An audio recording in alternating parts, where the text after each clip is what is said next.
এই দিনে কিন্তু আচার খেতেও ভালো লাগে, বানাতেও ভালো লাগে। তাই আমার শাশুড়ি মা কেটে দিল কতগুলো চালতা, আর আমি দেখো ছোটো হামালদিস্তাতেই ছেঁচে নিচ্ছি। এখন একটু নুন আর হলুদ মাখিয়ে রোদে শুকাবো। একদিন শুকালেই কিন্তু হয়ে যাবে, বেশি শুকালে শক্ত হয়ে যাবে। আর এদিকে শুকনো কড়াতে নিয়ে নিলাম জিরা, পানমহুরি আর একটু মেথি আর শুকনো লঙ্কা, ভালো করে রোস্ট করে নিলাম, ভাজা ভাজা করে নিলাম শুকনো কড়াইতেই। তারপরে এটা ভালো করে মশলাটা গুঁড়ো করে নিব এখন।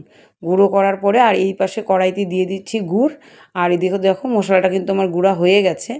গুঁড়া করার পরে গুড়টা ওইদিকে জাল হয়ে গেছে।